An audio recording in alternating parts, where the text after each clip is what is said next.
Fala pessoal, tudo bom? Mais um Road Talks se inicia com sucesso, graças a Deus. Eu sou Ia Kalil, host aqui do podcast do Road Talks.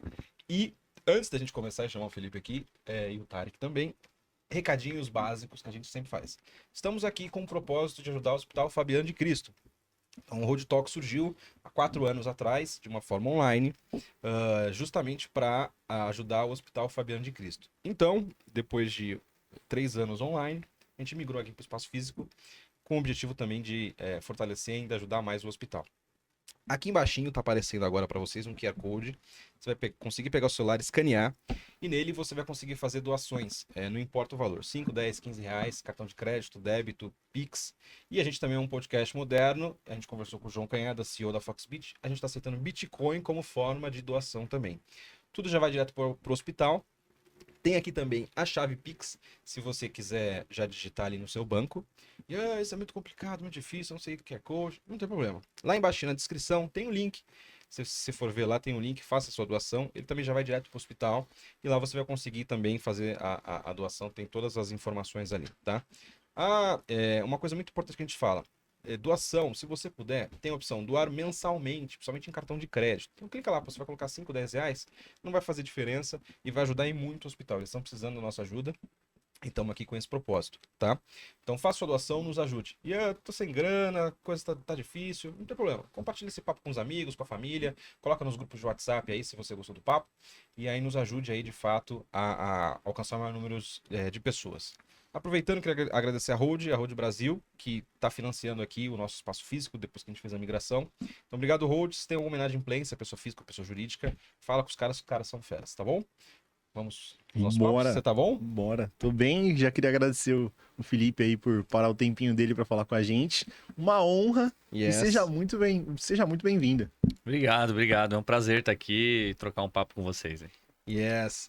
Felipe, você CEO hoje da Anjos Tintas. Cara, como que... A gente sempre gosta de começar pelo começo, assim, né?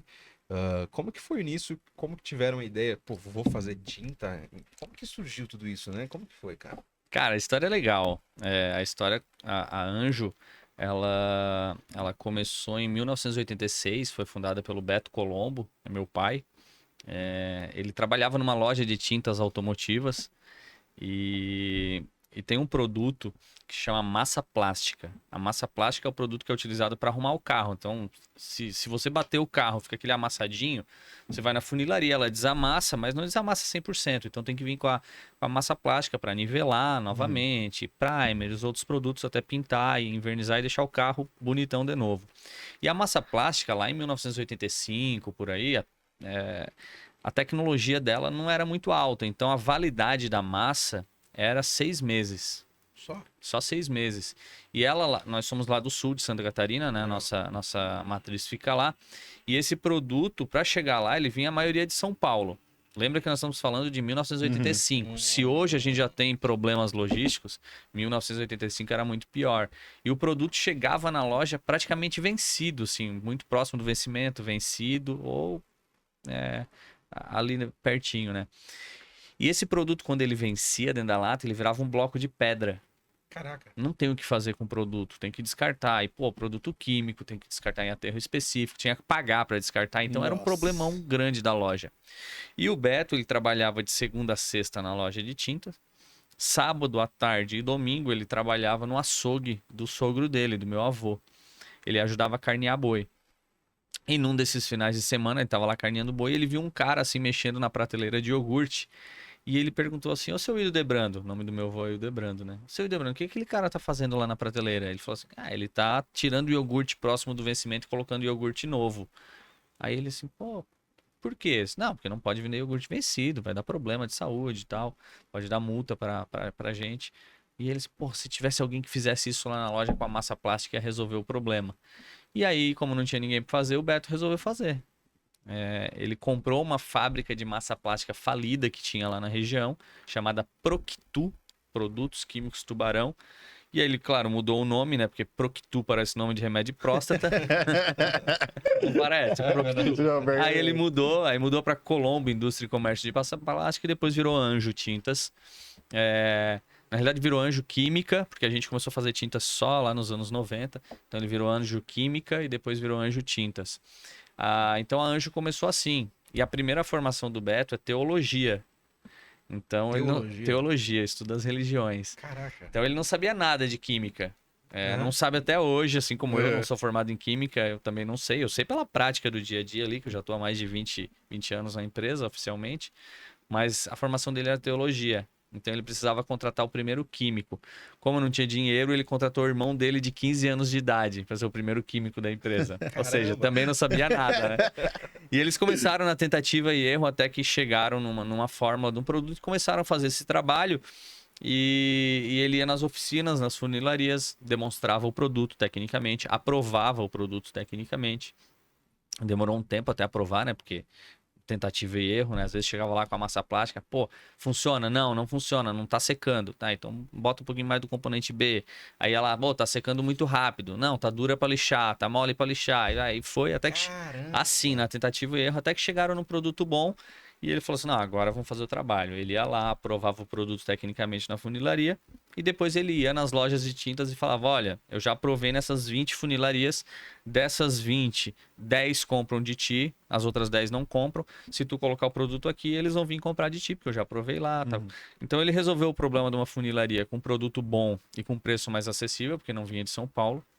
Resolveu o problema da loja também com custo interessante. Legal. E antes de o produto vencer na prateleira, ele pegou aquela ideia do iogurte, ele ia lá, recolhia, reprocessava o produto e fazia esse trabalho. Isso? Dá, porque imagina, um lote de 3 mil quilos, que na época fazia, tu colocar 2, 3, 4 latinhas ali dentro, não tinha problema. Então, como ele já entregava com a validade cheia ali, os 6 meses... praticamente nada vencia, né? Mas ele usou isso como argumento de venda. Falou, antes de vencer eu recolho. E ele colocava dentro da lata, num lote grandão, uma lata de 300 gramas, não ia fazer nada, né? Entendi. E aí conseguia reprocessar o produto. E isso foi dando muito certo. Ele começou lá na região de Criciúma, Santa Catarina, foi expandindo. E hoje a gente atua no Brasil todo, América Latina inteira e também outros países. Caraca, insano, hein? Começou assim, cara, uma ideia do iogurte, da prateleira do iogurte. Não, e uma sacada de vendedor também, muito fora da curva. Ele é um baita vendedor. Meu pai é um baita vendedor. Na tentativa e erro, né? Tentativa e erro. Esse negócio de tá tudo pronto, bonitinho, estratégia, no dia a dia não é assim. Mas ele já tinha uma noção básica. Do que? Ele era vendedor, ele era balconista de uma loja. Não, porque assim, como tinha básica... ele pegou o irmão dele que tinha 15 anos e começou, quais são os componentes? Pegou na latinha. Ele precisava alguém. Quando ele comprou a fábrica, veio uma fórmula, né? Com 5 componentes. Entendi. Era uma fábrica falida, a fórmula não era boa. Ele pegou essa fórmula e falou, cara, vamos botar um pouquinho mais desse componente. Não deu certo. Então volta, vamos botar um pouquinho mais desse. E foi mexendo. Entendi. Tentativa e erro mesmo. Entendi. E ele contratou o irmão de 15 anos porque ele não tinha dinheiro pra contratar ninguém, né? Entendeu? Entendi. Aí a família ajuda. E a gente começou fazendo essa massa plástica dentro de uma betoneira. Sabe aquela de fazer concreto? Uma daquela. Foi lá que a gente começou a fazer. Aí depois começou a crescer, aí comprou um tacho maior, motor e tal. Caramba. Foi assim que começou. E aí fez durante quanto tempo essa massa, né? Cara, essa massa continua no nosso portfólio até hoje. Não essa, né? Porque a tecnologia evoluiu. Hoje massa tem massa de 12 meses, tem massa de 24 meses de validade, tem massa de 36 meses, 3 anos de validade. Então mudou a tecnologia, evoluiu muito. Mas a gente continua fazendo massa plástica para arrumar carro batido. Hoje o maior mercado da Anjo Tintas é o segmento automotivo.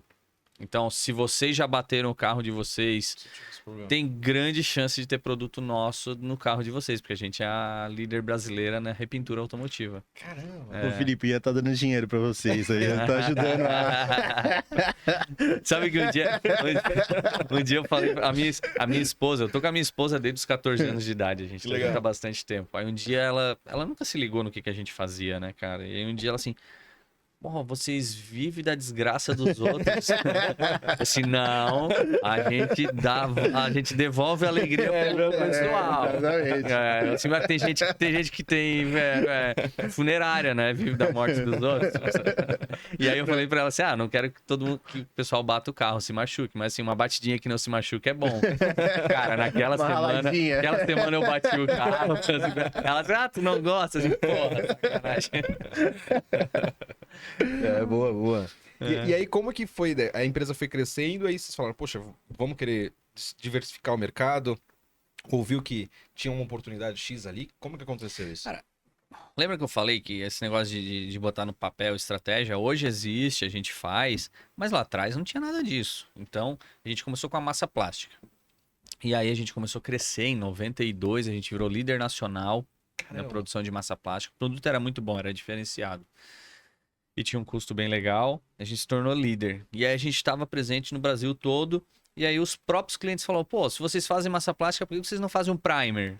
E aí nós, tá, então vamos começar a fazer primer. E aí começamos a fazer primer. Aí a equipe comercial, pô, já estamos fazendo primer, faz uma tinta também. Ah, e começamos a fazer a tinta preto e alumínio para roda. Começamos com as coisas mais básicas. E foi, cara, e foi puxando, e cliente pedindo, representante pedindo, a gente identificando a oportunidade, porque até hoje a gente gosta muito de visitar clientes. Eu tô aqui em São Paulo, eu vim para, além de gravar aqui com vocês, eu vim para visitar clientes. Então eu passo a semana toda aqui visitando clientes. Para entender como é que tá a parceria, o que tem oportunidade, o que a gente precisa melhorar. Então, eu tô como CEO, mas 2 semanas por mês eu estou visitando o cliente nas lojas. Não só nas lojas, como nas indústrias também, né? Hoje a Anja atua no segmento de tinta para carro, segmento de tinta para casa, segmento de tintas para indústrias do segmento metal mecânico e o segmento de tintas de flexografia. O que é isso? Sabia? Sempre vem. Flexografia, por exemplo, o rótulo de uma garrafa de refrigerante. Tem aquele plástico, a gente faz a tinta que vai lá naquele plástico. Caramba. Por exemplo, o vermelho da Coca-Cola, a gente vende tinta pro vermelho da Coca-Cola. Que legal. O saquinho amarelo do Mercado Livre, aquela tinta é nossa. Caramba, que legal. Então a gente está presente no dia a dia da família brasileira em diversas formas. Assim, na casa, no carro, nos alimentos, nas estruturas aí que tem. Que legal. A gente está em diversos pontos de contato. Só que muita gente não conhece a Anjo porque o maior segmento nosso é repintura automotiva, é o maior. Hoje, o segundo maior é para casa, tinta residencial, mas se tornou o segundo há 2 anos atrás. O segundo era flexografia. Então, assim, ninguém conhece marca de tinta para carro, a não ser quem está no mercado. Sim. Vocês conheciam alguma marca de tinta para carro? Não conhece, ninguém conhece. Não. Flexografia também ninguém conhece, que é uma venda bem B2B, bem B2B. técnica. E aí a gente começou a aparecer um pouco mais para o público geral quando a gente começou a entrar na tinta imobiliária, que aí precisa ter marketing. Se eu for falar aqui de concorrentes nossos como Souvenir, Coral, Sherwin-Williams, vocês conhecem essas marcas. Agora, os outros segmentos não se faz marketing para o público em geral. Então, a Anjo começou a se tornar mais conhecida em 2012, quando a gente resolveu entrar de vez no mercado de tinta imobiliária. E como foi a estratégia para isso? De entrar no pra mercado? Entrar no mercado. Então, a galera... Cara, porque tem gente gigante. Aí a tinta imobiliária já foi um pouco diferente. A tinta imobiliária já teve um planejamento, já teve uma estrutura bem diferente. Porque a tinta imobiliária, ela tem margens um pouco mais baixas do que as outras, só que tem volumes muito mais altos. Se a gente olhar o universo de tinta, todo tipo de tinta que existe no Brasil, ou no mundo, a estatística é a mesma, todo tipo, todo. Tinta aquarela, guache, tinta pó, tinta líquida, todo tipo de tinta. 80% do volume é tinta residencial, tinta para casa, construção civil. Então é muito grande. Então a gente estava num nicho automotivo que corresponde a 4% do mercado, por exemplo. E a gente sai para o mercado de 80%. Quando a gente sai do mercado de 4% para o mercado de 80%, tem que se planejar. Porque lá ciclo financeiro é muito mais estendido. Então, por exemplo, no segmento automotivo, eu trabalhava com prazo de recebimento de 35, 42 dias. No segmento imobiliário, a gente já está falando de 60, 80, 90, 120, 180 dias. Como é que tem fluxo de caixa para isso? Então, ali tu tem que se preparar, porque entrar por entrar, tu vai se ferrar. Você vai se ferrar. E a grande maioria das empresas quebra por falta de dinheiro em caixa. Então, tu entrar num segmento que tem uma alta demanda de caixa, se tu não se programar, mesmo vendendo com lucro, tu vai quebrar, porque vai faltar dinheiro em caixa. Então, ali a gente já fez um negócio mais programado. Então, o que a gente definiu? A gente identificou uma oportunidade que a maioria dos nossos clientes automotivos também trabalhavam com tinta imobiliária. Então a gente falou, tem um mercado, a gente já está dentro do ponto de venda, é um upsell, um cross-sell que a gente vai fazer ali dentro. E aí a gente falou, tá, legal, mas como é que a gente vai crescer? Não, vamos começar somente com tinta premium. Só tinta top. Porque se eu entro com tinta barata, primeiro, tinta barata tem um volume absurdo, só que não tem margem, não tem resultado. Então eu vou ter que investir muito numa planta grande, com resultado baixo e com necessidade de caixa alto. Então não, vamos entrar para o caminho mais difícil, que é concorrer com essas grandes marcas conhecidas aí com tinta boa. Então a gente ficou durante 5 anos somente com tinta premium. Não tinha mais nada, só tinta premium. Para quê? Para passar o recado pro lojista, o recado pro consumidor final. Cara, a Anjo é uma marca de tinta premium. Na linha automotiva a gente já fazia isso, eles já conheciam. Mas na linha imobiliária ninguém nos conhecia. Uhum. Então a gente falou, vamos ficar durante 5 anos para mostrar para eles, não, Anjo é sinônimo de tinta boa. Então a gente ficou durante 5 anos só com tinta premium. Cara, cliente falando, lança tinta econômica, lança tinta baratinha, representante, pô, precisamos de uma tinta mais barata. Cara, enchendo o saco, buzinando no ouvido. Disse, não, ali a gente vai fazer aqui. E aí a gente fez, começou a crescer, começou a se tornar mais conhecidos, reconhecidos como marca de tinta boa. A gente falou, agora é a hora de lançar um outro nicho de produto, um pouco mais barato. Só que aí faltava dinheiro em caixa. Então a gente sempre, vamos lançar mais barato, mas não tanto. E a gente foi ali dosando, até que em 2016 a gente teve uma mudança de estratégia comercial lá dentro da Anjo. E a gente conseguiu estruturar uma política comercial que deixou nosso ciclo financeiro positivo. Então quanto mais a gente vendia, mais dinheiro sobrava em caixa. E aí de 2016 para frente foi onde a gente cresceu assim muito. De 2016 a 2023 a gente cresceu a empresa toda quase 700%. É muita coisa. Caramba. É muita coisa. Então, por causa dessa mudança de ciclo financeiro, foi o que permitiu que a gente crescesse. Então, ali sim foi planejado. Então, a gente trabalha com planejamento estratégico desde os anos 90 e... não lembro se é 96 ou 98. E sempre projetando muito crescimento. E aí a linha imobiliária foi bem estudada, bem projetada para que a gente conseguisse ter uma empresa sólida e conseguisse atender o mercado sem problemas de caixa, com uma sustentabilidade de longo prazo. Legal, né? É. Bacana. Fera demais, velho. Fera. Mas tem coisa que aparece assim sem planejamento, cara. Tem um monte de coisa. Tem que estar ligado a tudo que acontece, né? A gente lançou em 2023 a primeira tinta do mundo à base de grafeno. Tinta para piso. Então, olha só que louco. Eu tava assistindo televisão e aí eu vi uma matéria sobre o grafeno. Falava, pô, a gente sempre aprendeu na escola que o material mais duro da natureza é o diamante. Diamante. Né? Daí eles descobriram o grafeno. O grafeno é mais duro que o diamante. Caramba. Já tem uma outra que é mais dura agora. Mas o grafeno é mais duro que o diamante. E aí eles descobriram que o grafeno é um material super leve e flexível. Olha só, ele é duro, leve e flexível. É um Perfeito, super material. E aí nós temos uma parceria com a Universidade Federal de Santa Catarina, onde a gente tem doutores lá que trabalham só para inovação disruptiva dentro da Anjo. E aí eu peguei e mandei uma mensagem para eles. Dá para usar grafeno na tinta? Eu tava vendo TV sentado em casa. Dá para usar grafeno na tinta? Eles falaram, não sei. Eu falei, descobre então. E a gente começou a fazer o trabalho, começamos a fazer o trabalho lá dentro. E 2 anos depois a gente conseguiu chegar numa forma. A gente teve que fazer um processo industrial no grafeno para tornar ele aplicável na tinta, né? Então, alguns anos depois, 2 anos, a gente conseguiu colocar ele na tinta e conseguimos lançar uma tinta para piso com as características do grafeno. Então, é um produto super resistente, que dá uma durabilidade fantástica. E aí a gente lançou a tinta para grafeno e tá vendendo um absurdo, assim. E foi assim, não foi planejado, foi assistindo televisão. Uma ideia. E aconteceu também com o nióbio, mesma coisa. Eu tava vendo uma matéria sobre o nióbio, fiz a mesma coisa. E aí, vamos botar o nióbio na tinta? Aí eles testaram, não dá. Não aumenta a resistência, não aumenta a durabilidade. E aí eles fizeram um teste. O nióbio é uma super matéria-prima para melhorar a resistência à corrosão. Aí o que a gente fez? Não, então vamos lançar uma tinta com super durabilidade contra a corrosão para lugares perto da praia, estrutura metálica e tal. E aí a gente lançou uma tinta para nióbio com maior resistência à corrosão. Caraca. Que legal. É a mesma coisa. Foi a mesma ideia. Que legal. Mas ainda vai um pouco da tentativa e erro, né? Sim, porque engenharia química tem disso também, né, cara? Porque às vezes tu olha assim, não, essa molécula com essa vai dar essa. Mas, cara, às vezes essa com essa dá uma quarta, quinta, sexta opção diferente, assim. Não... Tem coisa na química que não tem lógica, né? E o nióbio e o grafeno, eles estão bem em alta, assim, né? Que parece que vão usar não somente Eu não sabia que se dava pra usar em tinta, mas vai usar em outras coisas, com bateria também, Sim, né? dá pra usar em muitas coisas. Né?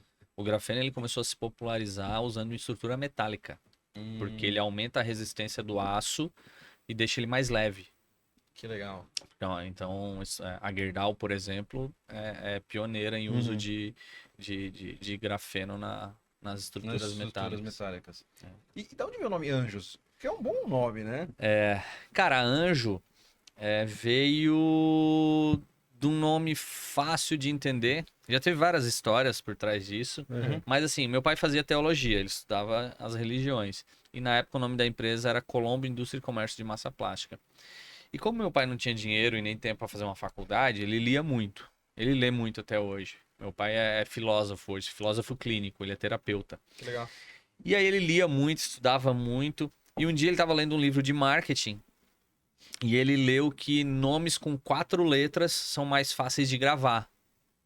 E ele falou, pô, um dia eu vou trocar o nome da empresa com um nome de 4 letras. E aí apareceu uma fábrica lá em Criciúma, que o nome era Anjo. E ele falou, cara, vou comprar esse nome. Nome agradável, 4 letras, fácil de gravar. E ele comprou a marca. Foi assim que surgiu. Claro, deve ter um pouquinho da teologia ali, que deve ter influenciado lá no psicológico dele, no subconsciente. Mas não teve nenhuma estratégia, não teve nada. Ele gostou do nome e comprou a marca. Legal. Bacana. Mas já teve umas histórias. Ele conta que ele fundou a Anjo no dia que eu nasci. Ele deu a notícia pra minha mãe no hospital. E ele conta que, não, eu cheguei no hospital, eu te vi lá, e parecia um anjinho. Mentiroso. Mentiroso. Quer contar pra cabeça de quem? O nome veio bem depois. E aí, teve um caso também legal que uma mulher ligou pra ele. Isso era lá final dos anos 90, início dos anos 2000. Ela ligou pra ele, disse, Beto, tô querendo falar contigo porque essa noite eu tive um sonho e o mesmo anjo que apareceu pra ti dizendo pra te montar a fábrica de tinta, ele apareceu pra mim dizendo pra eu montar uma loja de tinta e ser cliente de vocês. E o Beto, pô, que legal, tal, pô, vai em frente, vamos ser parceiro, tal. E desligou o telefone e daí ele assim, cara, nunca apareceu anjo nenhum pra mim, mas se apareceu um anjo pra ela dizendo pra ela montar uma loja, ser cliente nosso, deixa ela montar a loja. Boa. Mas tem umas histórias loucas assim, tem umas coisas legais. Legal. A gente tava falando antes aqui de começar a gravar, né? A gente sempre fala que se a gente tiver no celular, que a gente tá se conversando com todo o time técnico aqui e também eu e ele a gente se conversa, né? E aí você falou uma informação bacana de não usar o celular, evitar o uso do celular, né? Tanto em reunião, como que foi isso? Como foi essa ideia, cara? Eu achei bacana, bem bacana. Eu gosto muito de ler. Gosto muito de ler, gosto de aprender. Eu não gosto de estudar, mas eu gosto de aprender, então faz parte. Sempre foi assim na escola, eu desenvolvi uma técnica para não precisar estudar. Eu sentava na primeira ou na segunda cadeira e prestava muita atenção no professor. Aí eu descobri que se eu fizesse isso eu não precisava estudar em casa. E eu não precisava estudar, eu tirava nota boa porque eu prestei bastante atenção na aula. Sempre achei um jeito.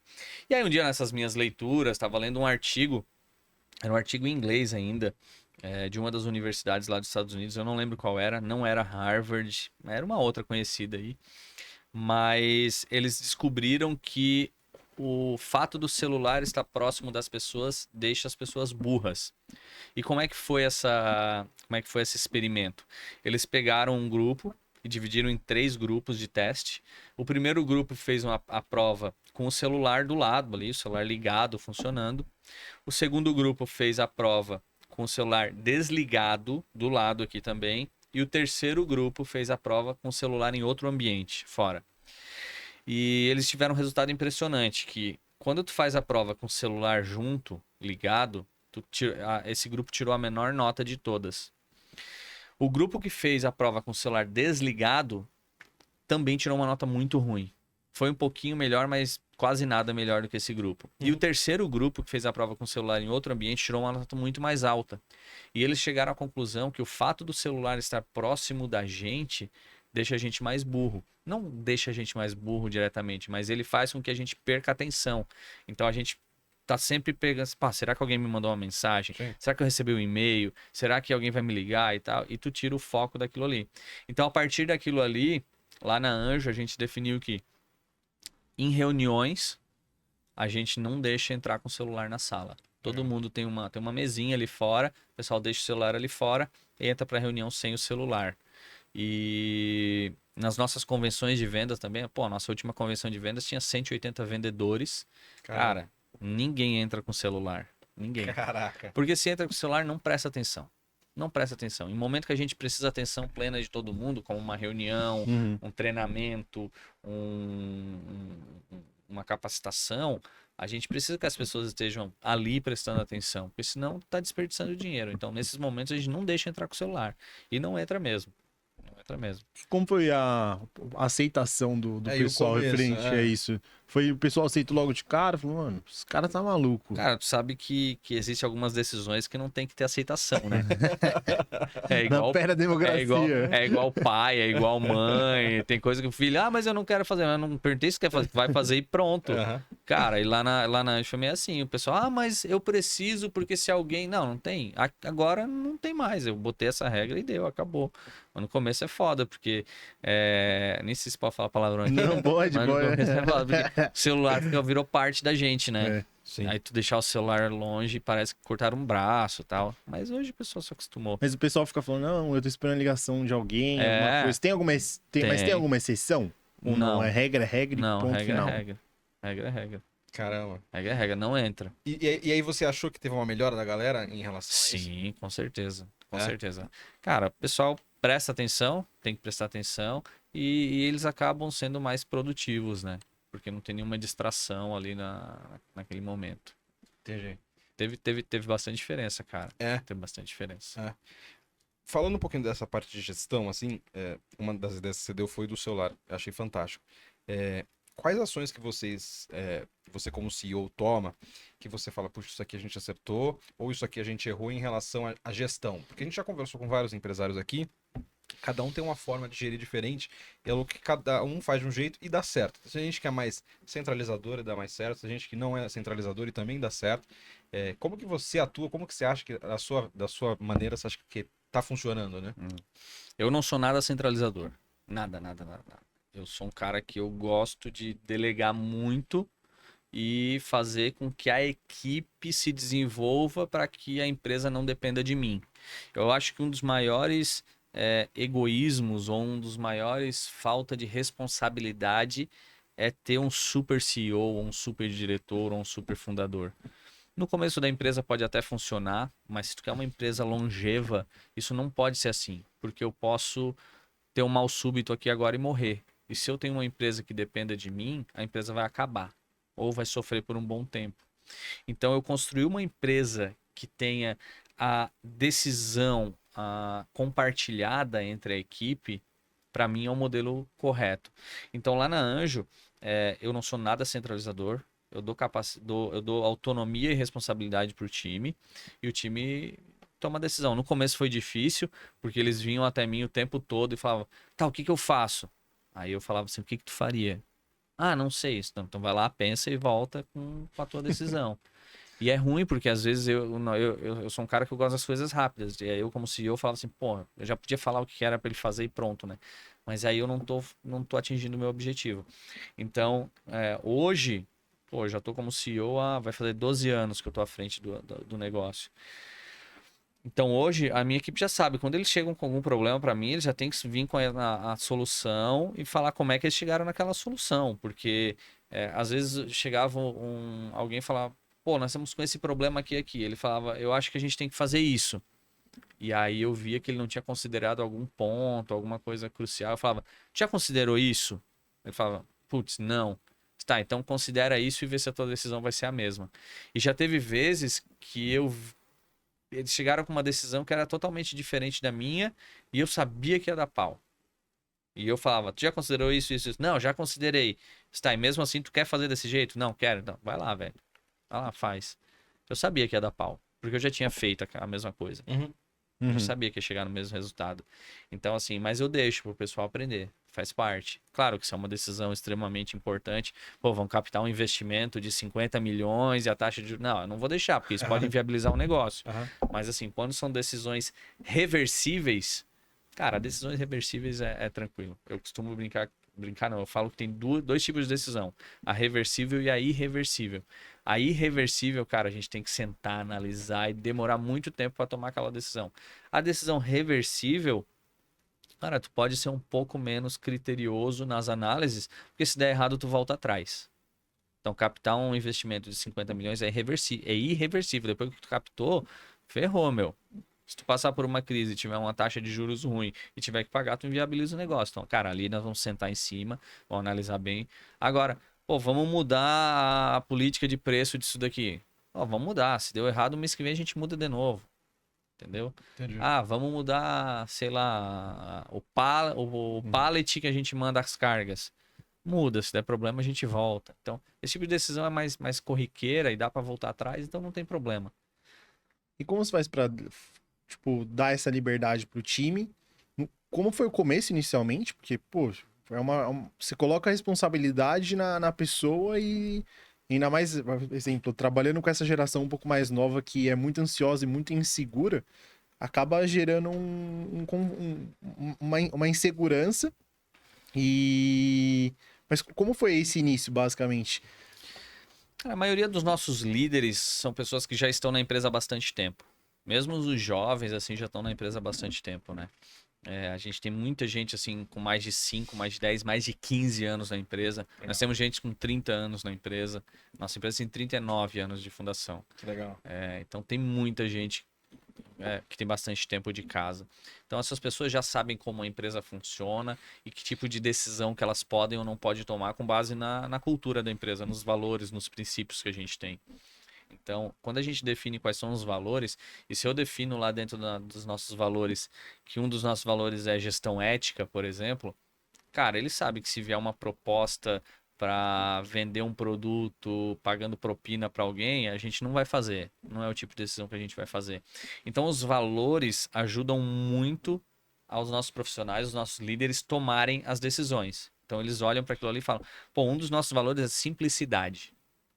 Pô, se chegar um projeto super complexo lá, eles sabem que não é o caminho. A gente quer as coisas simples, o mais prática possível, que funcionem. Então, isso ajuda muito ao pessoal tomar a decisão.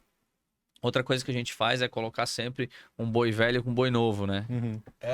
Sempre tem alguém mais experiente com alguém menos experiente para um auxiliar o outro para que não tome as decisões erradas. E lá na Anjo a gente tem um programa de meritocracia. Eu sei que muita gente fala de meritocracia e tal, mas lá funciona de verdade. Legal. A gente tem um programa de participação nos resultados que 100% da empresa participa. Então lá ele tem autonomia para tomar as decisões e ele tem responsabilidade sobre os resultados deles. E aqui eu estou falando mais de alta e média liderança, né? Diretoria e gerência principalmente. Eles sabem que eles têm que entregar um resultado. E se eu, como diretor, for lá e falar assim, não faz assim, faz desse de outro jeito, e o resultado dele não vir, ele vai falar: ah, tá vendo? Ó, não ganhei o bônus desse ano porque tu veio aqui, meteu o dedo e fez de outro jeito que eu não faria. Então, cara, eu tenho que dar autonomia para ele. Uhum. Porque ele tem uma premiação muito agressiva no final do ano. E se eu ir lá e me meter, então eu vou lá, eu converso, eu dou conselho, a gente troca ideias, mas assim, a decisão final é dele. A decisão final é dele, porque ele vai ser responsabilizado por aquilo, e se não der o resultado, é ele que não deu o resultado. Não fui eu que fui lá e me meti para não dar o resultado, entendeu? Entendi.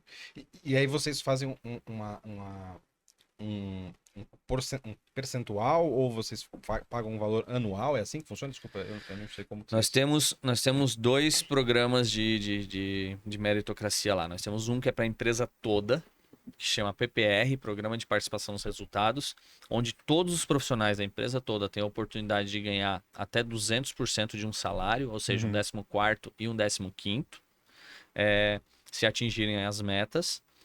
E o pagamento é feito semestralmente. Semestral. Então, apura 6 meses, atingiu X%, paga ou não paga. Mais 6 meses, porque tu não pode pagar mais do que 2 vezes no ano, um PPR, bônus, senão ele vira verba da folha de pagamento e vai ter que pagar imposto sobre aquilo ali. Então, se tu paga semestralmente... Primeiro, pagar semestralmente é bom porque tu junta um valor maior, faz a diferença. Se pagar todo mês um 50 pila, não faz diferença. Agora, se eu juntar 3 meses, pô, vai fazer diferença pro cara lá nos 6 meses. Então, a gente paga a cada 6 meses e a gente apura mensal. Então, mensalmente a gente vai apurando e divulga o resultado para todo mundo de como que foi, né? Uma reunião onde a gente coloca o máximo de pessoas numa sala, apura o resultado, fala, pessoal, a gente atingiu ou não atingiu esse indicador por causa disso, disso, disso. Para o mês que vem, se não atingiu, mês que vem a gente vai fazer isso, isso, isso. Alguém mais tem alguma ideia? E aí vem ideias e é bem legal. Bacana, mas eu tô com uma dúvida, assim, porque, por exemplo, o time de vendas, você consegue fazer uma gestão ali de... Ah, vocês alcançaram... A meta é isso, vocês bateram a meta, então, beleza, vai ter o prêmio. Só que como que você faz esse controle, por exemplo, do administrativo, sei O lá? time químico. O time químico, entendeu? Como que vocês Então, fazem isso? Existem dois tipos de indicadores. Tem o indicador fim e o indicador meio. Venda é fim. Vendeu ou não vendeu. É o Sim. resultado final, certo? Uhum. A venda é o indicador fim. A gente gosta muito lá na Anjo de indicador meio. E eu vou dar um exemplo que vocês vão entender. Se eu sou um corretor de imóveis, Aham. o meu indicador final é venda, eu vou tentar vender o máximo possível. Sim. Legal? Só que a partir do momento que eu entendi que para eu efetuar uma venda de um apartamento, eu tenho que mostrar esse apartamento para 20 pessoas, eu vou falar assim, cara, a minha meta não é mais vender o apartamento. A minha meta é mostrar esse apartamento para 20 pessoas. Porque eu sei que estatisticamente, se eu mostrar para 20 pessoas com esse perfil de público, eu vou vender. Entendi. Então eu começo a chamar o meu corretor de vendas e vou falar o seguinte, cara, olha só, a tua meta é apresentar para 200 pessoas por mês. Porque eu sei que se ele apresentar para 200 pessoas por mês, ele vai fazer 10 vendas. Então esse é o indicador meio. Agora vamos falar de administrativo. Uhum. Cara, eu posso fazer uma meta do administrativo que é tempo de liberação no pedido no financeiro. Por exemplo, chegou um pedido lá e eu sei que, cara, eu tenho que ter agilidade. Então, assim, eu vou Caramba. controlar quanto tempo ele leva para liberar o crédito desse cliente. Ah, ele levou tanto tempo. Então, esse é o indicador meio. Ah, eu posso medir a inadimplência. Ah, quanto que deu de inadimplência? Não é um resultado final. Inadimplência até pode ser um resultado final, mas é um resultado meio. Por exemplo, a gente tem um indicador que é tempo de resposta do saque. Cara, ele não mexe na minha última linha lá. Ele não mexe no meu lucro. Se eu responder em 10 dias ou responder em 7 dias. Uhum. Mas é um indicador meio que lá no final vai impactar o meu NPS, que o NPS vai impactar a recorrência de compras, que a recorrência de compras vai impactar no resultado final. Então a gente gosta muito de indicador meio lá na Anjo. Então, por exemplo, equipe de desenvolvimento. Eu consigo saber quantos desenvolvimentos a minha equipe fez e quantos desses desenvolvimentos deram certo. Por exemplo, a gente mapeou que ano passado, X% das novas matérias-primas que a gente testou não funcionaram. Não funcionaram. E eu falei, cara, meu time perdeu X% do tempo deles testando uma coisa que não funcionou. Então a gente pegou e falou o seguinte, cara, a partir de hoje, fornecedor, se tu quiser testar, tu vai ter que vir aqui testar.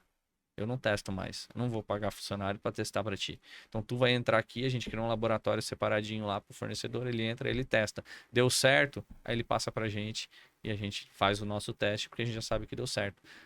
Então, tu começa a medir. Então, a gente tem muitos indicadores. Hoje a gente mede lá dentro da Anjo mais de 150 indicadores. É muita coisa. É muita coisa. Porque a gente consegue tomar decisão embasada em números e indicadores para tomar decisão mais assertiva. Caraca. É muita É coisa. muita Que coisa. insano, É legal, insano. né? É Mas muito é bem, legal. é bem legal, porque você tem um conhecimento da empresa que você vai tomar uma decisão, você tem os dados daquilo. E é muito legal porque essas decisões acabam não vindo para mim. Essas decisões são decisões que ficam nos gerentes, nos supervisores e no próprio pessoal do chão de fábrica. Eles também têm acesso aos indicadores e eles sabem o que eles têm que fazer para melhorar. E aí tu começa a descentralizar e a gestão fica mais leve. Quando tu descentraliza a decisão, a gestão fica mais leve. Ah, Felipe, mas é mais caro? No curto prazo é mais caro. Porque se eu sou centralizador, eu não preciso ter 5 diretores na Anjo. Eu faço tudo. Só que eu vou acabar com a minha saúde, vou acabar com a minha vida e vou limitar a empresa à minha capacidade. A partir do momento que eu tenho 5 diretores, a empresa não está mais limitada ao Felipe. E tem gente muito melhor que eu no mercado. Então, vou colocar gente boa, dar autonomia e responsabilidade para eles. Que legal. E outra, uma coisa que eu tenho curiosidade é, porque, pra ser bem sincero, Felipe, sou bem leigo, mas, exemplo, é na questão de tecnologia de tintas. O que dá pra inovar mais? Que você fala, mano, mano, é uma coisa pra mim, eu acho que já chegou no nível, fala, mano, não tem como melhorar isso. Não, cara, tem muita coisa louca, tem muita coisa legal saindo ainda. É que ainda está caro, Por exemplo, a gente desenvolveu uma tinta junto da Universidade Federal com nanotecnologia que ela tem, ela se cura sozinho. Por exemplo, fez um risco no carro. Se não for aquele risco profundo que vai até a lata, você faz aquele risco, ela cria uma película que ela... Zoou, sério? Existe isso, só que é caro, então não vinga. Caraca. Existe um verniz, Não por precisa de exemplo... Desculpa, não precisa de energia, nada, ele sozinho. Não, ela. O vidro, ele é líquido, né? Você sabe que o vidro é líquido. Não parece, mas ele é líquido. Então, é praticamente essa tecnologia. Tu desenvolve uma tinta que ela não seca completamente, mas ela tem uma película de verniz por cima que seca. Então, quando tu risca, como ela tá ainda líquida por baixo, ela se funde de novo. É igual tu pegar na areia molhada da praia, faz um risco, a areia fecha de novo, né? Mais ou menos isso, pra simplificar o negócio. E de onde vem essas ideias? Fala, mano, isso que Essa eu não sei de onde é que veio. Nem foi a gente que desenvolveu. Mas a gente desenvolveu, por exemplo, um produto que tu passa no carro e quando chove, limpa o carro. Olha que louco. Caramba. Porque é caro pra caramba, então ainda não vai vingar. Mas assim, hoje quando chove, suja o nosso carro. Né? Imagina um produto que teu carro tá com poeira, choveu, ele vai ficar limpo. Olha que louco. Loucura. Vai economizar até água, é sustentável, tá? Mas é um produto super caro e ainda tu tem que passar a cada X meses, então não vai. Já tem coisas mais simples, um pouco mais barata, como proteção cerâmica para carro, que faz algo muito parecido e é um pouco mais barato também. Mas, cara, tem muita coisa. Quer ver, ó? Nós temos uma tinta para o setor de flexografia que ela identifica se o alimento tá bom ou ruim. Então imagina o seguinte. Tu tem um saquinho de presunto lá na tua geladeira. Tu abriu ele, fecha, aquele abre e fecha, né? Ele consegue identificar se aquele presunto começou a apodrecer ou não e ele muda a cor da tinta. Nossa, genial. Isso já existe. Genial. Isso já existe. Que legal. Então, tem as tintas térmicas, que elas mudam de cor. Esse alimento não pode ter sido congelado e descongelado. Tem um produto que, se ele tá gelado, ele muda de temperatura e tu gela ele de novo, aquela tinta não volta para a cor antiga. Então, por exemplo, ele tá azul, ele descongelou, ele fica vermelha. Se tu congelar de novo, ele não volta para azul. Ele vai ficar vermelho. Então, tu sabe que ele não foi armazenado da forma correta. Certa.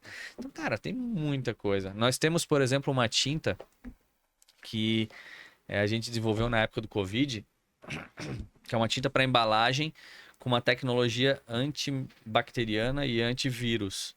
Então, se o vírus entra em contato com alguma superfície, ele vai lá e faz um desmembramento da membrana do vírus e mata o vírus. E olha só que legal, porque imagina tu vai no supermercado, né? Tu foi no supermercado e pegou um pacotinho de bolacha recheada na mão, olhou, não vou levar, e botou de volta. Todo mundo já fez isso. Sim. E tu tava com Covid, por exemplo. A outra pessoa chega lá, coloca a mão e passou o Covid tu passou para aquela pessoa. Ou bactérias, ou outra coisa. Mas, cara, o índice de pessoas que pegam e devolvem é muito baixo. Beleza, mas tu vai pro caixa e no caixa ela passa a mão em todos os produtos. Sim. A pessoa do caixa vai passar a mão em todos os teus produtos. Se ela tá contaminada, ela vai passar para ti. E outra, ela tem aquele paninho bem limpinho que ela fica limpando a esteira, sabe? Paninho bem limpinho, que quase não tem nada ali. Então fica passando. Então a gente pensando nisso, a gente desenvolveu um produto que mata vírus e bactérias. Então qualquer tipo de embalagem de arroz, feijão, chips, picolé, qualquer coisa, se tu aplicar aquela tinta, ela vai matar o vírus e a bactéria. Só que a gente não conseguiu lançar no Brasil porque a Anvisa não aprovou. A gente lançou para a América Latina toda, vende para lá, mas a Anvisa não aprova no Brasil. O Covid estourou em março de 20, né? 2020. Em abril a gente lançou essa tinta. Que a gente já estava estudando ela. Até hoje a Anvisa não liberou. Por quê? Burocracia? Cara, basicamente eles falam, pra gente lançar, vocês têm que ter uma análise técnica um laboratório desse tipo aqui. Aí nós falamos, beleza, esse laboratório só existe nos Estados Unidos. A gente vai lá fazer o teste. Eles, não, mas tem que ser feito um teste no laboratório do Brasil. A gente falou, mas não existe esse laboratório no Brasil. Então vocês não vão conseguir lançar. Puta que pariu. Aí a gente foi nos Estados Unidos, fez o teste e lançou pra América Latina toda. Caramba! E no Brasil não pode. Então, assim, tem muita tecnologia de tinta que pode desenvolver ainda. Tem muita coisa, cara. Por exemplo, a gente desenvolveu uma tinta. Olha só que legal. Essa ideia eu tive quando eu fui em Boston visitar o MIT. E aí eles estavam desenvolvendo uma placa solar maleável. Hoje vocês já viram, né? Isso estou falando em 2019, em outubro de 2019 eu fui para o MIT. E aí eu vi que eles estavam desenvolvendo uma placa solar flexível, igual uma folha. Hoje já tem várias aí. Falei, cara, se dá para fazer isso aí, dá para fazer uma tinta. E eu chamei o pessoal do laboratório, botei o laboratório do Brasil em contato com eles e a gente desenvolveu uma tinta que capta energia solar. Tu imagina que louco, um carro elétrico todo pintado com uma tinta, que enquanto ele tá na rua andando, ele capta a energia do sol e carrega a bateria. Que legal. Que louco. A gente desenvolveu. Problema, a eficiência é muito baixa. Então a eficiência é muito baixa e aí não daria nem para carregar o ar-condicionado, por exemplo. A energia que gasta para um ar-condicionado. Então a gente acabou não lançando porque não ia mexer no ponteiro. Mas a gente está estudando e a gente vai desenvolver ainda, cara. Imagina tu não precisar colocar placa solar na tua casa. Tu pinta teu telhado inteiro e gera energia. Mas me tira uma dúvida assim, porque, por exemplo, todo início de tecnologia é extremamente caro. Tem coisa que não compensaria lançar, obviamente, ver coisa de prejuízo ou lucro, enfim. E conforme o andar do tempo, a tecnologia é avançando, porque você pega, por exemplo, o ônibus espacial, era perdido totalmente quando a NASA lançava. Agora você tem a SpaceX que o cara consegue pousar de volta ali e reutiliza.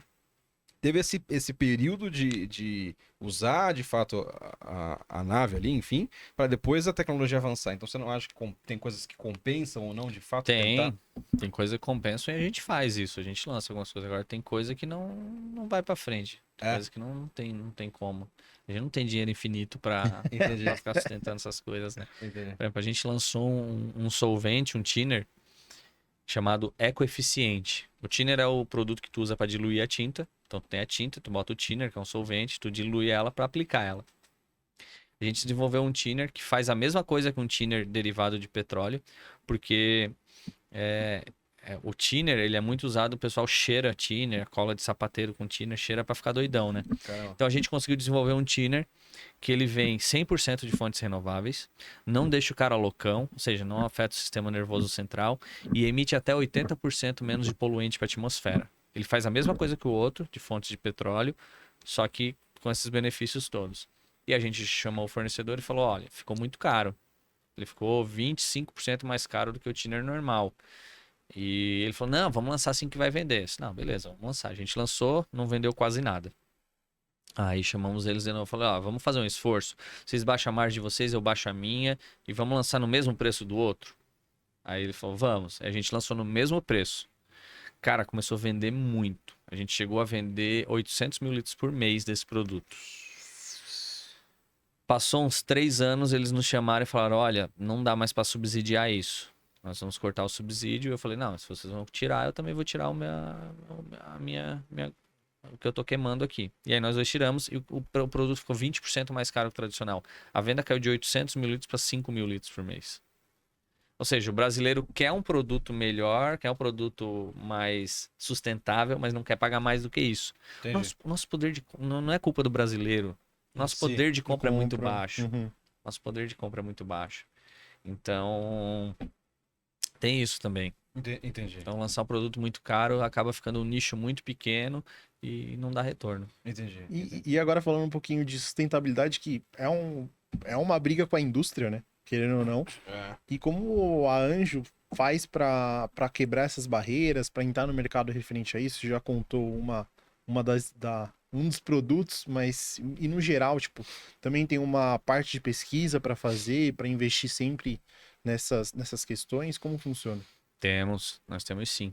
Inclusive a Anjo ganhou um certificado agora de empresa sustentável, bem legal. Ganhamos no final do ano passado. E a gente sempre procura desenvolver produtos que vão ajudar de alguma forma o ser humano, ajudar o meio ambiente. Quer ver um negócio? A gente tem um produto bem legal chamado tinta emborrachada. Uhum. Ela ficou bem famosa agora por causa do Léo da Decor Colors, que ele começou a falar de borracha líquida e tal. Mas a gente tem essa tinta desde os anos 90. E a gente que inventou esse produto e o Léo conseguiu fazer um marketing. Tem todos os parabéns dele aí pelo que ele conseguiu divulgar esse produto. Mas esse produto, a gente tem um estudo da Universidade Federal de Santa Catarina. Ele é térmico e ele é acústico. Então, se tu pintar a tua casa, o telhado e as paredes com a tinta emborrachada branca, tu reduz, pelo conforto térmico que ele dá, tu reduz 32% o consumo de energia com ar-condicionado. Olha só que louco. Uma tinta tem o poder de reduzir 32% o consumo de energia com ar-condicionado pelo conforto térmico que ela dá. Então é um produto que tem um apelo sustentável também, mas a gente não vende por conta desse apelo. A gente vende pelo conforto térmico, conforto acústico, impermeabilização. Então é uma coisa. A gente lançou agora, em 2024, primeiro verniz para madeira com tecnologia automotiva. O que isso quer dizer? Uhum.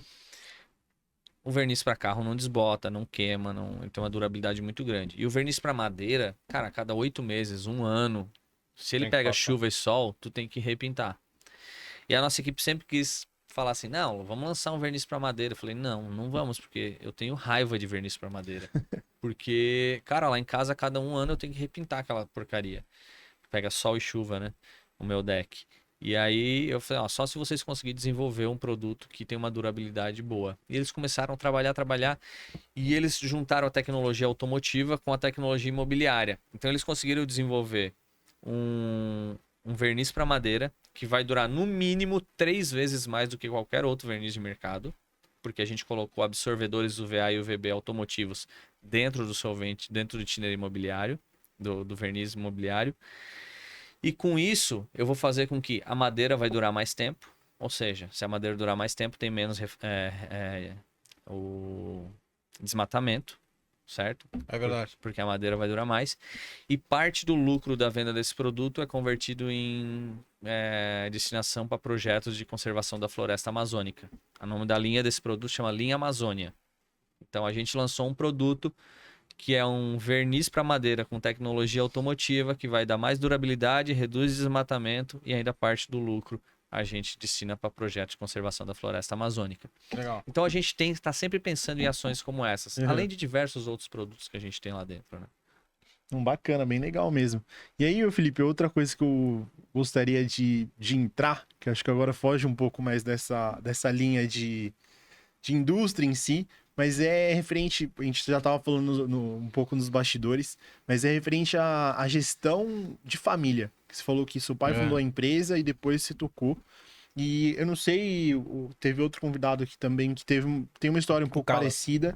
O Calas e... Rodrigo Calas? Rodrigo Pô, Calas. amigão, Aí, ó. Aí. Cara, gente boa. Gente O boa. Rodrigo Calas, e ele contou também, a gente até pegou um dado que acho que 60% das empresas do Brasil São familiares? acho que 90% das empresas do Brasil são familiares, só 20% dura a segunda geração e 2% dura a terceira. Alguma coisa assim, eu não lembro o número exato. Então eu queria saber como que foi basicamente esse processo de transição, sempre foi uma coisa tranquila. Você tinha essa ambição de comandar a empresa, você falou, isso daqui não... E com o passar do tempo, falou, não, eu acho que eu tomo um jeito, ou nunca teve essa ideia e foi uma coisa que aconteceu natural? Eu sempre quis ser CEO. Sempre quis, não. 14 anos eu defini que eu queria ser empresário e seguir os passos do meu pai, né? Eu fui numa palestra dele e aí eu vi ele dando aquela palestra, falei, porra, que legal isso aí, cara, eu quero fazer esse negócio que meu pai faz. E eu não sabia o que ele fazia, mas assim, cara, eu não falava em público, extremamente tímido. Eu sou tímido até hoje, eu controlo a minha timidez, aprendi a controlar, mas sou tímido. A professora chamava para ler na sala de aula, putz, eu gaguejava, ficava roxo, às vezes faltava voz, era terrível. Aham. Era terrível. E eu falei, cara, vou ter que aprender esse negócio de falar em público. E aí, cada vez que a professora falava, quem quer fazer teatro? Eu, levantava a mão e tal. E fui me preparando para isso. Eu tive sorte que lá com 14 anos, eu achei que eu queria ser empresário e eu me preparei para aquilo e eu adoro fazer o que eu faço. Então, eu tive sorte de achar que eu queria uma coisa que eu realmente quis depois, né? Então, eu consegui definir isso bem cedo. Meu pai não queria que eu fosse empresário, nem eu, nem meu irmão. Meu irmão trabalha na empresa com a gente, é um dos diretores. E ele queria que a gente fosse outra coisa. Ele tentei ser jogador de futebol, quase fui. Que legal. Fui músico profissional durante 8 anos, tem CD gravado. Que legal, que legal. Bem legal. E... Dá uma palhinha pra gente. Não tem guitarra, é guitarrista, pô. Pega um violão aí que eu faço. Mas tá no Spotify, quem quiser ver, chama Scar Riff. Scar Riff? Scar Riff. Que legal. E pode procurar lá, tem 2 CDs lá que a gente gravou. Que legal. Foi uma fase bem boa da vida, bem legal. E aí eu fui me preparando para ser CEO, mas chegou muito antes do que eu acreditaria, né? Eu tinha nos meus planos assim, eu quero com 30 anos assumir alguma diretoria da empresa. E acabou que eu virei CEO com 27. Foi bem antes, assim, eu era bem novo. E meu pai, não sei se meu pai é mais doido do que eu, ou eu mais doido que ele, ia querer assumir também, mas acabou dando certo. Porque o meu pai sempre falou que ia parar de trabalhar com 50 anos, na Anjo.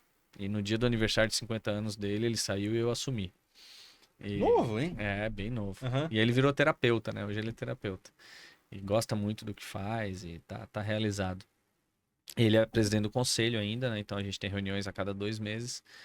Mas eu comecei na Anjo, então, com 17 para 18 anos. Esse ano faz 22 anos. Eu cresci lá dentro. Uhum. Cresci lá dentro. Mas 17 para 18 anos foi quando oficialmente eu comecei lá dentro.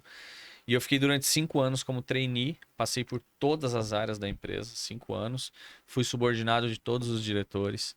Então, quando eu assumi, todos os diretores já me conheciam, sabiam da minha capacidade e já tinham trabalhado comigo. Então, foi muito tranquilo, assim, essa sucessão. E como eu não sou um cara centralizador, ajudou muito. Porque eu não fui lá e falei para ele, tu tem que fazer dessa forma, tem que fazer... Cara, eu deixei a empresa rodando do jeito que ela estava quando meu pai estava lá e foi uma transição muito suave. Mas assim, eu fiquei 10 anos na empresa. Comecei com 17, eu assumi com 27. Eu fiquei 10 anos trabalhando lá dentro antes de assumir. Antes de assumir, eu também fui para fora, fiz um mestrado em administração, um MBA, né? Mestrado em administração de empresas que eu cursei Estados Unidos, China e Dubai. E aí, quando eu voltei, eu assumi a diretoria de marketing e inovação e depois assumi como CEO, como presidente da empresa. Mas a transição foi muito tranquila. Primeiro porque eu já tinha trabalhado com todos os diretores, já tinha sido subordinado de todos eles, eles já me conheciam e fluiu muito bem, cara. Fluiu muito bem. Aí até 2 anos depois tive um diretor que pediu as contas. Cara, aí teve uns rolos lá com mudança de cadeira, não por culpa minha, mas, Normal, que mas foi acontece. bom. Mas deu tudo certo. Boa. Mas sempre foi muito, muito tranquilo, cara. Nunca tive problema assim, só tá assumindo porque é filho do dono. Não teve isso. Você acha que tem esse tipo de preconceito assim? Como que Tem, funciona? claro que tem. É. Tem. Lá na Anjo, não. Lá na Anjo, não. Eu não sinto isso. Pode até ter, mas eu não sinto isso. Mas em muitas empresas tem, né? Ó, É. e aí, assim, porque eu acho que é um pouco de falha do fundador também, que às vezes pega o filho e fala, não, tu vai sair daqui e vai virar direto um diretor, direto um gerente. Pô, não entende nada do negócio. Eu acho que esses 5 anos que eu fiquei como trainee na Anjo, passando por todos os setores, produção, expedição, carga e descarga, passei por todas as áreas da empresa. Eu acho que acabou me dando uma base muito boa e o pessoal viu que, pô, o Felipe tá aqui para trabalhar. Quando tinha que começar a trabalhar na produção às 5 da manhã, eu tava lá trabalhando às 5 da manhã. Então eu trabalhava durante o dia e estudava à noite. Então nunca teve moleza assim. E durante esses 5 anos eu tinha o menor salário dentro da empresa, como trainee. Eu ganhava R$ 678. Então, eu acho que tudo isso acabou construindo o meu histórico e ajudou a me tornar CEO e ter o respeito das pessoas. Entendi. Galera, recadinhos, alguns recadinhos, né? Primeiro não esquece que a gente tá aqui por um propósito. O Felipe parou o tempo mega corrido dele para bater esse papo aqui com a gente, para ajudar o Hospital Fabiano de Cristo. Então, relembrando, tem aqui o QR Code, escaneia ele, faça doação, 5, 10, 15 reais, não importa o valor. Se possível, mensalmente também, tem na opção lá, na hora que você for fazer a doação, ele tem lá uma única vez, mensal e anual, né? Então, se você puder clicar mensal, que é melhor do que o anual, coloca lá 5, 10, 15 reais, não vai fazer falta para você, mas vai ajudar muito o hospital, tá? Tem Bitcoin também como forma de doação. E a Dilma, um abraço para Dilma, que é diretora do hospital, falou: Ian, fala também que a gente aceita voluntários como parte de doação. Então, se você também está sem grana e quer de alguma forma ajudar, também tem a opção de aceitar voluntários ali que eles estão precisando de ajuda, tá? Também mais um outro recadinho, agradecer a Road Brasil por ter financiado todo esse espaço aqui pra gente. Então, se você tem inadimplência, pessoa física ou jurídica, fala com eles, os caras são feras demais, tá bom? Valeu, Road, e vamos com tudo ajudar o hospital, né? Exato. Felipe, a gente falou de vários assuntos, assim, você falou também na parte um pouco estrutural, né? Mas eu sempre tive a curiosidade, assim, e o pós, né? Porque, por exemplo, você assumiu uma empresa que, por exemplo, você não nasce filho do dono e fala assim, eu quero ter uma empresa de tintas, ou quero ter uma empresa de uma outra coisa, né? Então, como que foi isso? Porque você falou que você é músico, né? Então, isso é músico, você tem outras formas, assim, como que foi isso pra sua cabeça? Assim, você falou, não, vou mesmo pau no gato, ou você teve esse conflito de você com você mesmo, esse pós, assim, como que foi isso? Eu tentei ser jogador de futebol, como eu te falei. Aham. E aí, com 16 anos, eu decidi que eu não queria mais ser jogador de futebol. Só que eu sabia que eu tinha que estudar, porque a carreira de jogador é curta, né? Aí, com 16 anos, eu não era tão bom assim, eu decidi que eu não queria ser jogador, mas eu já tava na banda também. E aí, quando eu tava na banda, eu falei, cara, esse é o meu negócio. Eu acho que esse negócio Achei o negócio da minha vida. acho que esse negócio de empresário não é tal. Acho que o meu negócio é ser músico mesmo. Eu gosto muito de música. E aí eu comecei a tocar, e pô, muito legal tocar. É uma energia fenomenal. Até que uma vez a gente foi fazer uma turnê de 12 dias, tocando cada dia num lugar diferente. Que legal. Depois daquela turnê, eu falei, cara, eu não quero ser músico, não. Porque... Cara, eu gosto de dormir cedo, velho. Eu gosto de dormir cedo, acordar cedo, fazer esportes. E aí nessa turnê, cara, tu imagina, 12 dias indo tocar de madrugada, acordando cedo pra ir de uma cidade pra outra no ônibus e tal. Eu falei, cara, essa vida aqui é foda, eu não quero isso aqui não. É muito punk, não é pra mim. Se eu vou tocar por hobby.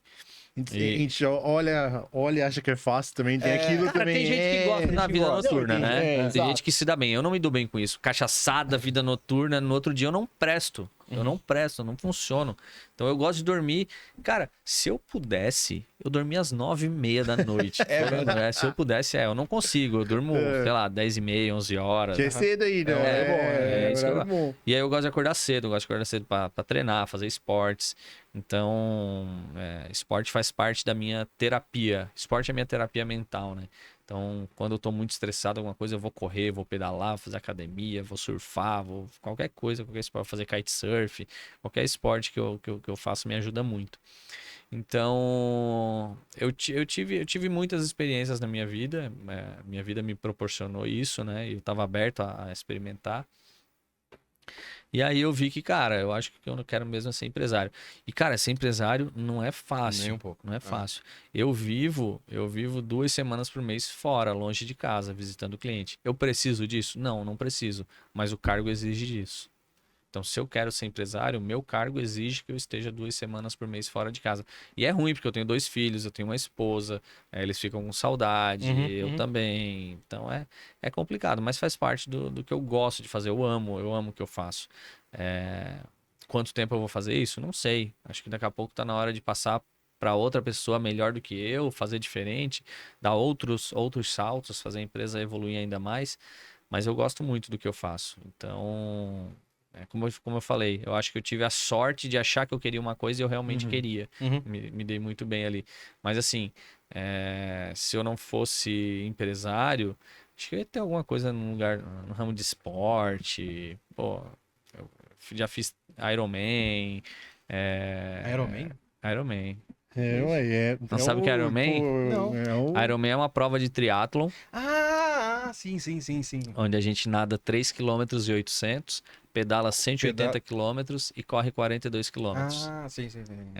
Caraca. Então, eu gosto dessas maluquices. Já fiz motocross, wakeboard, competi o paulista de wakeboard quando era mais novo, surf, kitesurf. Eu gosto de esporte radical. Que legal. Então, eu acho que talvez eu faria alguma coisa na área de esporte. Mas hoje, cara, sou empresário, investidor e invisto em startups também. E conselheiro de empresas. Faço mentoria com alguns empresários e participo de conselho de outras empresas também. Entendi. E assim, mais uma pergunta pessoal. Às vezes dá vontade de falar assim, cara, cansei, chega, vou embora, vou ficar, sei lá, uns 5 anos sabáticos aqui. Que é Toda semana. É mesmo? Toda semana. Toda semana dá vontade. O dia que começa a ficar um negócio que começa a ficar ruim, tu fala, pô, pra que eu tô aqui, cara? Eu vou largar tudo essa porcaria, não quero mais nada, vou fugir do Brasil e vou morar numa praia. Aí, de repente, vem umas coisas boas, pedido bons, cliente falando muito, não, vou ficar aqui. Cara, ser empresário no Brasil é isso, é alto e baixo. Acho que faz parte da vida, né? Se a gente olhar o eletrocardiograma, é assim, é alto e baixo, alto e baixo, alto e baixo. Quando tá tudo retinho é porque tu tá morto, né? Então, exato. eu acho que faz parte da vida, cara. Tem altos e baixos o tempo todo. Às vezes no mesmo dia. Às vezes no mesmo dia tu tá no êxtase e vai pra depressão e tem esse movimento. Acho que a vida é movimento. Então, tem hora que dá vontade de largar tudo. Tem mesmo. Só a título, a gente falou você falou um pouco de nível Brasil, assim, só como que funciona essa parte? Por exemplo, você deve distribuir pro Brasil inteiro, né? Sim. Como que funciona essa parte de imposto, taxação, aí tem que ter... É uma coisa... O Brasil é tranquilo em relação a isso ou é insano? Como que É funciona? insano. Como muitas coisas no Brasil, é insano. A nossa carga tributária, eu não tô falando de carga tributária elevada, tá? Porque carga tributária no Brasil é elevada, é insano. Mas quando eu falo em insano, as regras tributárias no Brasil são extremamente complexas. Então, assim, tu tem que ter... Nós temos lá na Anjo um time na contabilidade. Eu tenho uma segunda contabilidade fora da Anjo, que é para ver se a minha contabilidade está fazendo as coisas certas, se não deixou passar nenhum furo. E a gente é auditado por uma das Big Four. Faz 13 anos que a gente é auditado por uma das Big Four. Para ver se não passou nada de errado. Porque a gente já levou multa por estar fazendo um procedimento errado que a gente achou que a gente estava fazendo certo. Não era sonegação, não era nada. A gente fez e estava fazendo... Falando lá nos anos 90, a gente estava fazendo uma operação errada. E de repente veio uma multa. A gente, como assim multa? Não sonego, não faço nada de errado. Não, essa operação era para fazer desse jeito, está fazendo desse jeito. Porra, cara. E aí levamos multa. Então, assim, é extremamente complexo. Isso faz o custo do Brasil ficar alto. Porque olha só, eu boto a minha equipe de contabilidade no preço da tinta. Eu boto essa segunda contabilidade externa no preço da tinta e eu boto a minha auditoria externa no preço da tinta.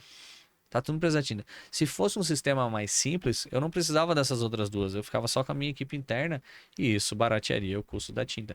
Então, essa complexidade do Brasil, cada estado com as suas regras próprias, faz com que o custo do Brasil fique alto. Então... É complexo. E tem muito empresário que sonega por sobrevivência e tem muito empresário que sonega porque não sabe que está sonegando, está fazendo coisa errada. Por mera ignorância. Existe. E a logística, o Felipe? Impacta também, porque o Brasil é um país continental também. Muito. E quando a gente fala assim, a fábrica fica em São Paulo, fica em Santa Catarina, você vai distribuir para Manaus, Maranhão, Pernambuco, tipo, é um gasto elevado também. Muito. Não só para distribuir, mas para comprar matéria-prima, né? A gente importa muita coisa da China. Muito pigmento da China, da Índia, da Itália, Alemanha, Holanda, diversos países. Cara, antes da pandemia, um container para vir da China para cá custava 700 a 800 dólares. Na pandemia, ele bateu 12 mil dólares.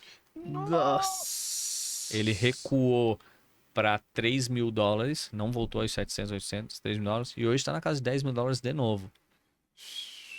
Então, assim, a logística tá muito caro. No Brasil, cara, o Brasil é um país continental. Cara, para mandar produto para o Nordeste, inviabiliza muitas coisas. Por exemplo, tinta econômica. Eu não consigo mandar tinta econômica para o Nordeste porque o frete é mais caro que o produto.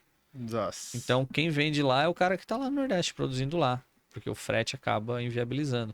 Então, esse emaranhado é bem complexo. A gente tem filiais em outros pontos, né? Porque a gente tem 4 fábricas lá no Sul e tem uma filial em Goiás, uma em Pernambuco a gente vendeu. A gente tem uma filial em Goiás e uma filial em São Paulo e uma no Chile. Caramba. Isso para estar mais próximo do consumidor. Aí não é por custo, porque por custo fica caro também, mas para eu conseguir entregar para o cliente mais rápido. Entendi. Então, além do custo, tem a questão de tempo, né? Porque assim, ó, eu falo para nossa equipe de logística o seguinte: o consumidor hoje tá acostumado a comprar online. Cara, vou falar de Mercado Livre que todo mundo compra aqui. Pô, tu compra no Mercado Livre, tu recebe no mesmo dia, no dia seguinte, 2 dias depois. Como é que o cara vai comprar uma tinta e vai esperar uma semana para receber? Ah, mas é produto diferente, mas o consumidor é o mesmo. E ele tem uma experiência que ele recebe no mesmo dia. E a partir do momento que ele tem outra experiência que ele recebe em 7 dias, ele compara. Não é o mesmo produto, mas tu compara, tu fala, cara, por que o Mercado Livre consegue me entregar em um dia e o cara me leva 10 dias para entregar? tu já não tem mais paciência. O mundo, as pessoas estão sem paciência cada vez mais rápido. Então tu precisa estar próximo do consumidor também. Entendi. Tarek, manda a última, que eu mando a última, pode ser? Não, pode ser, eu acho que vai ser uma mais pessoal. A gente gosta Manda. de finalizar É. com algo mais... Mas o que inspira o Felipe? O que me inspira, É. cara, transformar a vida das pessoas por meio do empreendedorismo e agora da educação. Eu acho que as duas principais formas de evolução da sociedade é empreendedorismo e educação. Eu acho que essas são as melhores formas de transformar. Então, eu lancei eu tenho um livro escrito sobre gestão para Legal. ajudar pequenas empresas a começar a profissionalizar o seu modelo de gestão, porque a nossa empresa mudou a nossa vida. A nossa empresa mudou a nossa vida e muda a vida de 700 famílias que dependem diretamente da Anjo. Então, é muita gente impactada pela nossa empresa e muita gente impactada por outras empresas. E se a gente olhar que 60% das empresas quebram até o 5º ano, isso é terrível. Terrível. Isso é terrível. Então, eu lancei esse livro para tentar ajudar essas Qual que é o nome? empresas. Gestão profissional na prática. Que legal. É. Onde acha? Acha em Google, online, né? a Amazon, Mercado Livre, livrarias espalhadas pelo Brasil, tem Legal. bastante. Já entrou 9 vezes na lista de best-seller. Que legal. Foi uma surpresa bem grata que eu tive. E eu lancei esse livro. Eu ajudo outros empresários participando de conselho e algumas mentorias. E agora eu lancei, já fechou, mas eu lancei o meu curso online sobre gestão profissional na prática. Quem não gosta de ler, tem praticamente o mesmo conteúdo do livro, um pouco mais, num curso online que está no KiwiFi. E já vendi aí para diversas pessoas esse curso, mas também é para ajudar as pessoas. Esse curso não é para uma empresa que já está estruturada, é para uma empresa que está começando, um empresário que já começou, mas quer dar o primeiro passo no modelo de reestruturação, com dicas muito simples e práticas de como estruturar um modelo para que a sua empresa dure o máximo de tempo possível. Então, acho que o que me inspira hoje é ajudar a transformar a sociedade, a vida das pessoas por meio do empreendedorismo. Bacana. E pra gente finalizar, Felipe, tem mais alguma coisa que você ainda sente que falta na sua vida, assim? Que você fala, putz, pra me realizar, eu acho que falta... Plantar tal. árvore. É verdade, falando que... Já plantei, Já plantou? já plantei. Já zerou pô. a vida, né? Já, vai ver que eu posso morrer. Não quero, não. Já tem filho, já plantei árvore. Publicou um livro. Publiquei livro, não precisa mais nada. Brincadeira. Cara, tem muita coisa que me inspira, que eu quero fazer. Mas são desafios, né? Desafios. Então, eu brinco com a minha esposa. Eu morro de vontade de escalar o Everest. É mesmo? Verdade, mas eu não vou. A gente conversou com A gente conversou com a Areta. Ela subiu o subiu o Everest. Everest. Eu não quero. Não quer? Eu vou até o acampamento base, eu vou. Aham. Mas subir lá no pico eu não vou. Porque o índice de morte é muito alto. Então, cara, não vale o risco. Então, assim, eu não vou. Mas, assim, eu tenho alguns desafios que eu já... O Ironman foi um desafio que eu fiz e me move. Eu queria aprender kitesurf, já aprendi, tô fazendo. Então, eu tenho alguns desafios aí. Tem muita coisa legal para fazer. Eu tinha um que eu realizei esse ano, que era surfar com meus filhos. Ah, que legal. Eu tenho um filho de 9, um de 11 anos, e eles começaram a surfar ano passado. Que E legal. esse ano a gente já entrou no mar junto para surfar. Que legal. Pô, coisa mais linda, dentro do mar com os 2 filhos surfando. Que legal, que legal. Sensacional. Isso aí. Mas a maioria dos meus planos hoje é com a minha família. Com a minha Sim. família. Acho que profissionalmente eu atingi praticamente tudo que eu queria. E vou continuar trabalhando porque eu gosto muito. Mas eu tenho muitos planos com a minha família, de conhecer alguns lugares, viajar o mundo. Yes. Coisa muito legal. Bacana. Galera, finalizando mais um, né, Taricão? Exatamente. Yes, mais um com sucesso. Não esquece que a gente tá aqui por um propósito, que é ajudar o Hospital Fabiano de Cristo. Então tem aqui embaixo um QR Code, escaneia, faz sua doação, 5, 10, 15 reais, vai ajudar a gente e muito. Tem também aqui o link da descrição, se você não quiser escanear o QR Code, também vai direto pro site do hospital e você consegue fazer sua doação para nos ajudar, tá bom? Maravilha? Maravilha, queria agradecer o Felipe. Obrigado de coração, parabéns por sua trajetória. Isso aí, continue fazendo muito sucesso, vendendo muita tinta, hein? Obrigado. Precisar de tinta aí, ó. Anjo Tintas, hein? Qualquer tipo de tinta a gente tem. Yes. Mas, cara, prazer estar aqui, trocar esse papo com vocês, bater esse papo, ajudar o hospital. Acho que quem puder ajudar, ajude. Sempre. A gente lá na empresa também ajuda de diversas formas, eu como pessoa física. Então, parabéns pelo projeto, parabéns por tudo que vocês estão fazendo e obrigado pelo convite. Tamo junto. Agradece. Valeu, galera. Obrigado. Fique com Deus. Valeu. Abraço. Abraço. Aí.